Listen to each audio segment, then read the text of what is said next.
Good morning student. आज हम लोग इमॉफ टैंक से रिलेटेड जो न्यूमेरिकल्स है उसके बारे में डिस्कशन करते हैं।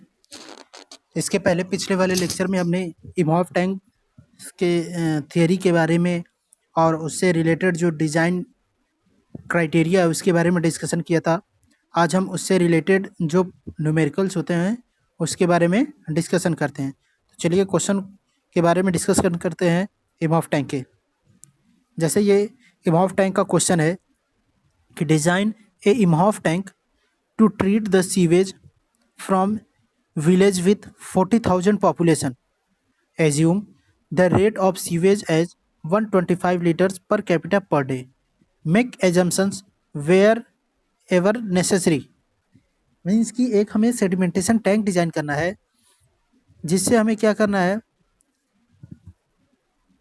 40,000 पॉपुलेशन के द्वारा जो हमारा सीवेज या वेस्ट वाटर जनरेट होगा 125 लीटर पर कैपिटा के हिसाब से एक दिन में, उस वेस्ट वाटर को या सीवेज को हमें इमॉफ टैंक से ट्रीट कराना है। तो क्वेश्चन में गिवन डाटा क्या है? टोटल हमारी पॉपुलेशन गिवन है 40,000 और एक पर्सन से हमारा जो सीवेज जनरेट हो रहा है वो कितना है 125 litre per capita per day. अगर एक पर्सन से 125 लीटर कैपिटा हमारा सीवेज जनरेट हो रहा है तो अगर हमारी पॉपुलेशन 40,000 है तो हम जब दोनों को मल्टीप्लाई करेंगे तो टोटल क्वांटिटी हमारी पता चल जाएगी सीवेज की।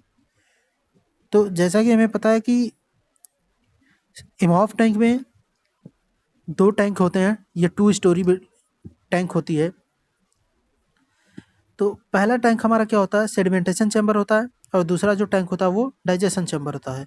तो हम क्या बात करते हैं सेडिमेंटेशन चैम्बर के डिज़ाइन के बारे में डिस्कशन करते हैं। तो सबसे पहले हम क्या कैलकुलेट करेंगे total sewage discharge per day. Means कि टोटल डिस्चार्ज क्यू की वैल्यू कैसे हम फाइंड आउट करेंगे। टोटल हमारी पॉपुलेशन जो गिवन है 40,000 इंटू एक पर्सन से हमारा कितना डिस्चार्ज आ रहा है 125। जब इन दोनों को मल्टीप्लाई करेंगे तो हमारा टोटल सीवेज एक दिन में कितना प्रोड्यूस हो रहा है वो वैल्यू हमें पता चल जाएगी। तो हमारा क्यू इसको कितना आ जाएगा 5,000 मीटर क्यूब पर डे। ये हमारा टोटल डिस्चार्ज हो जाएगा एक दिन का। ये हमारा टोटल डिस्चार्ज हो गया 40,000 पर्सन के हिसाब से। अब नेक्स्ट हम बात करते हैं डिटेंशन टाइम की। जैसा कि हमें पता है कि इमॉफ टैंक में जो हम डिटेंशन टाइम लेते हैं उसका रेंज जो होता है वो 2 से 4 घंटे होता है। लेकिन जब हम किसी इमॉफ टैंक को डिज़ाइन करते हैं तो जनरली हमेशा 2 आवर्स कंसिडर करके डिटेंशन टाइम क्वेश्चन को सॉल्व करते हैं।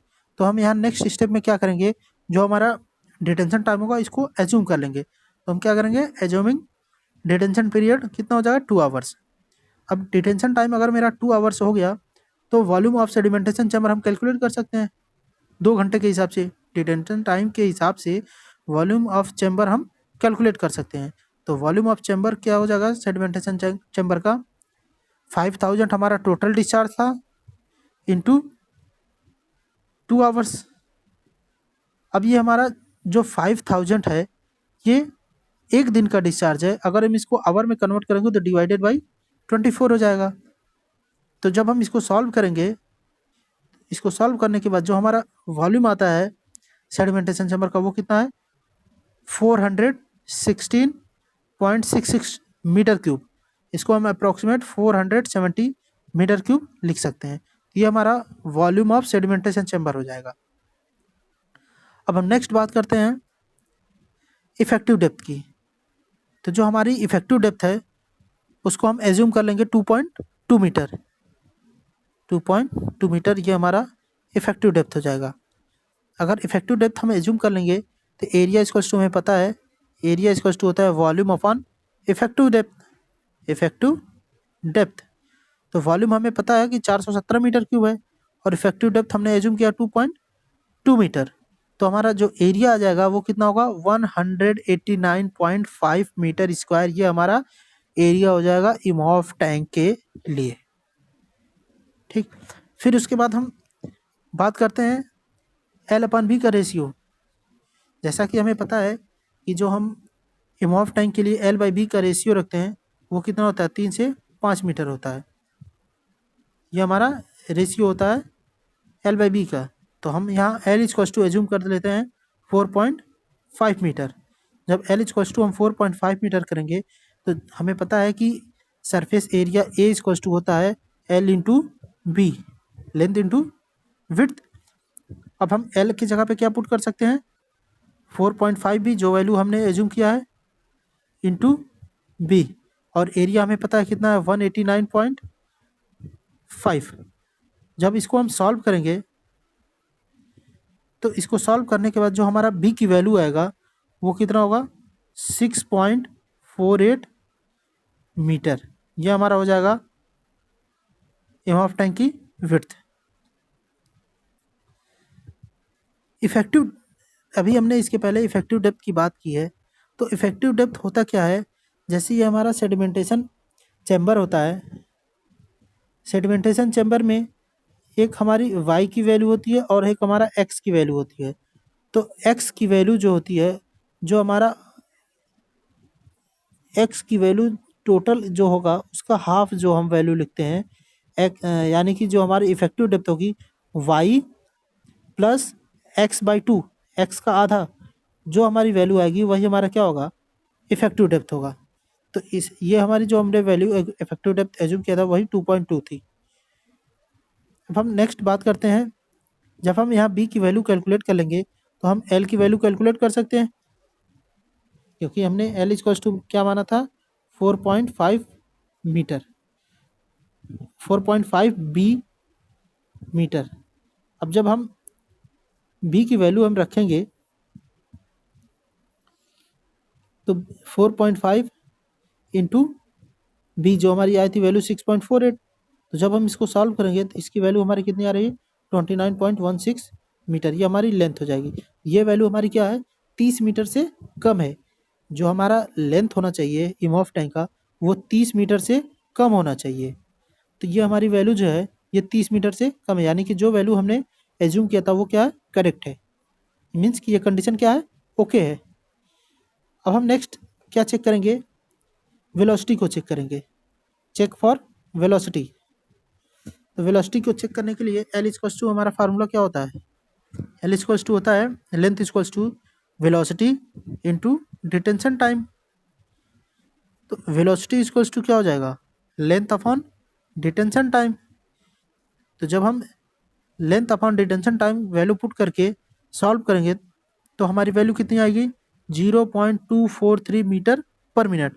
ये वैल्यू किससे छोटी है, 0.3 मीटर पर मिनट से छोटी है, यानी कि जो वैल्यू हमने एज्यूम किया था वो क्या है, ओके है।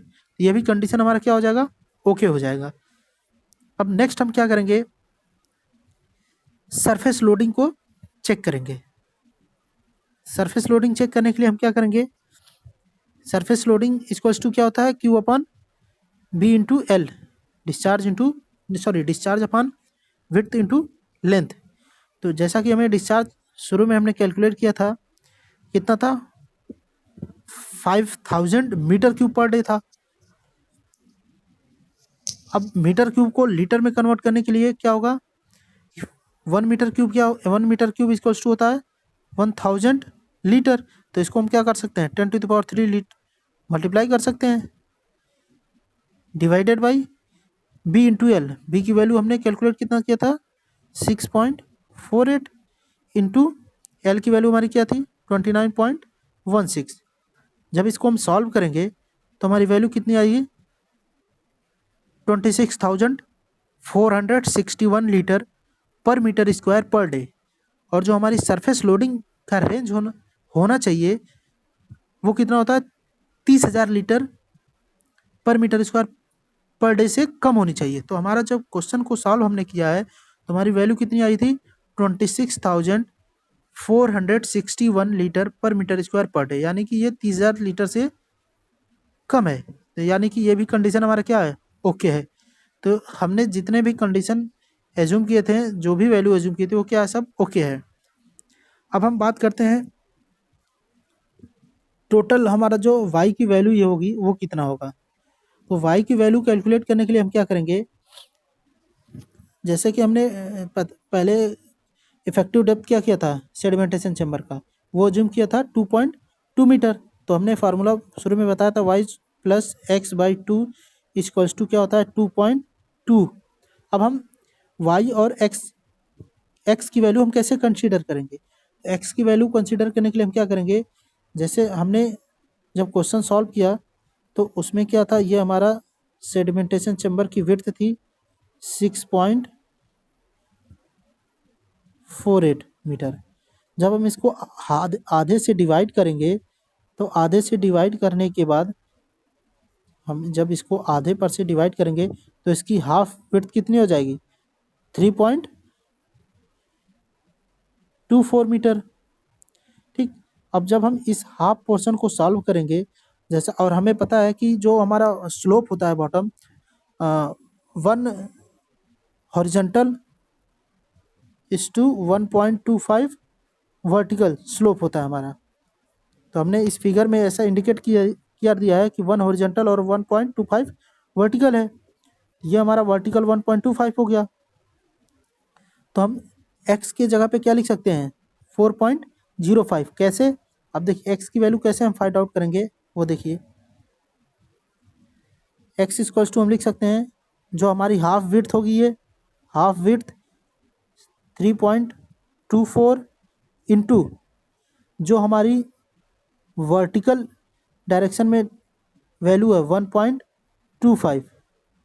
जब इसको मल्टीप्लाई करेंगे तो मल्टीप्लाई करने के बाद हमारी वैल्यू क्या आएगी 4.05। ये x की वैल्यू हो जाएगी। तो जब हम x की वैल्यू कैलकुलेट कर लेंगे तो जब हम इसमें x की वैल्यू पुट करेंगे x के जगह पे, और x की वैल्यू पुट करने के बाद जब हम इसको सॉल्व करेंगे तो y इक्वल्स टू क्या हो जाएगा 2.2 माइनस 1.2। जब इसको इधर ट्रांसफर करेंगे तो माइनस 1.2 इंटू 4.05। और इसके बाद जब इसको सॉल्व करेंगे क्या होगा 2.2 माइनस 2.025 और y इक्वल्स टू लास्ट में क्या आ जाएगा y इक्वल्स टू 0.175 मीटर। ये हमारी ये y की वैल्यू हो जाएगी इस फिगर में। ये जो हमारा y है इसकी वैल्यू हो जाएगी। और हमने जैसा कि पता है कि जो सेडिमेंटेशन चैम्बर में फ्री बोर्ड की जो लिमिट होती है वो कितनी होती है 45 सेंटीमीटर। तो हमने यहाँ क्या लिख दिया है इसको 0.4 मीटर। ये 45 सेंटीमीटर होता है, तो इसको जब हम मीटर में कन्वर्ट करेंगे तो क्या हो जाएगा 0.45 मीटर। और y की वैल्यू हमारी कितनी हो जाएगी 0.175 मीटर। ये हमारी y की वैल्यू हो जाएगी। अब जब हम depth of sedimentation chamber calculate करेंगे तो डेप्थ ऑफ सेडिमेंटेशन चैम्बर क्या हो जाएगा हमारा y plus x plus free board. तो y की वैल्यू हमने कैलकुलेट किया है 0.175 मीटर प्लस x की वैल्यू हमें पता है कितनी है, x की वैल्यू है 4.05 प्लस फ्री बोर्ड हमारा कितना होता है 0.45। जब इन तीनों वैल्यू को हम ऐड करेंगे तो हमारा डेप्थ ऑफ सेडिमेंटेशन चैम्बर कितना आ जाएगा 4.675 मीटर। ये हमारा सेडिमेंटेशन चैम्बर का डेप्थ हो जाएगा। तो इस तरीके से हमने सेडिमेंटेशन चैम्बर की लेंथ भी कैलकुलेट कर ली, उसकी विड्थ को भी कैलकुलेट कर लिया, उसकी डेप्थ को भी कैलकुलेट कर लिया, और जो हमारी कंडीशन चेक करने की थी उसको भी हमने चेक कर लिया। सारी वैल्यू क्या थी ओके थी। अब हम इसके बाद क्या करेंगे, जो हमारा सेडिमेंटेशन चैम्बर होगा उसका वॉल्यूम कैलकुलेट करेंगे लेंथ विड्थ और डेप्थ के अकॉर्डिंग। तो जब हम इसको वॉल्यूम कैलकुलेट करेंगे तो वॉल्यूम इसको क्या हो जाएगा L into B into H. Length हमारा है 29.16 मीटर, बी की वैल्यू है 6.48 मीटर, और कैपिटल एच जो हमारा डेप्थ ऑफ सेडिमेंटेशन चैम्बर है ये वैल्यू 4.675 मीटर। तो जब हम इसको सॉल्व करेंगे तो हमारा वॉल्यूम कितना हो जाएगा 883.37 मीटर क्यूब वॉल्यूम। ये हमारा सेडिमेंटेशन चैम्बर का वॉल्यूम हो जाएगा। तो इस तरीके से हम सेडिमेंटेशन चैम्बर को कैलकुलेट करते हैं इमहॉफ टैंक के लिए। Thank you.